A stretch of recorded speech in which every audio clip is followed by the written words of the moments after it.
None of us could write Archie Bunker the way it flew out of him, in his understanding of the character and the idiom, the language, the malaprops, the whatever.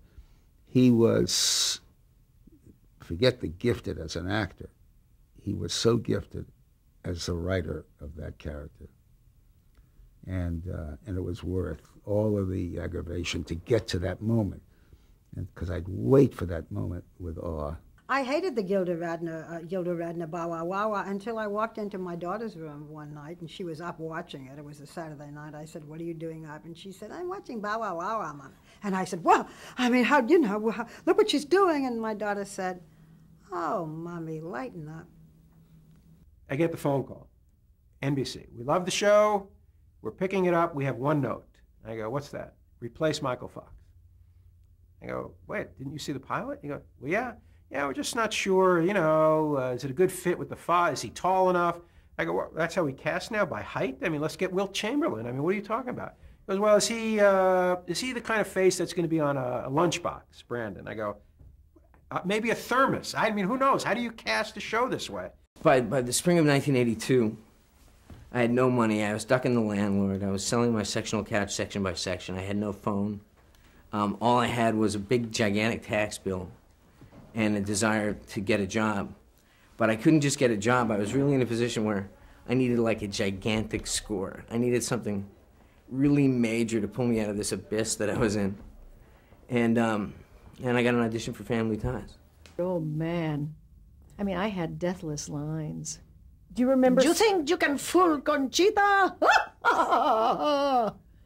Hands on hips, nostrils flaring. I used to swear that there was a Rita Moreno makeup kit that consisted of a shoebox with pancake number, 68, which was usually dark and brown, 2 hoop earrings, and a wig. In questioning public officials who owe an explanation to the public, I've tried to be equally vicious to all of them. Republicans, Democrats, liberals, conservatives, didn't matter. I learned that, you want to get the stunt people work. Can you swim? No. Well, I was a swimming teacher. I did, all that swimming thing that you asked at Williams stuff. And so they get a double, and she comes to me and she said, "I have a confession to make." I said, "What is it?" She said, "I don't know how to swim, but I needed the job." I said, "No problem. Go in the trailer." And I doubled my double.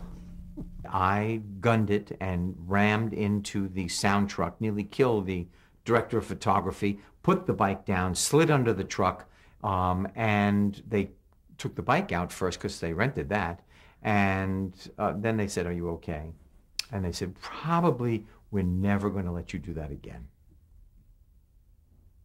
And so for the next 10 years, they put me on a board on wheels and pulled me. I became our space reporter as well as anchorman. I loved the story. It was a wonderful story of achievement.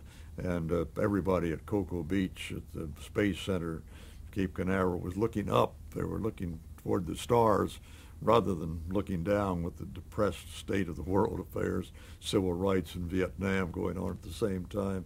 So this was a relief story. I think one of the high points was meeting Nelson Mandela.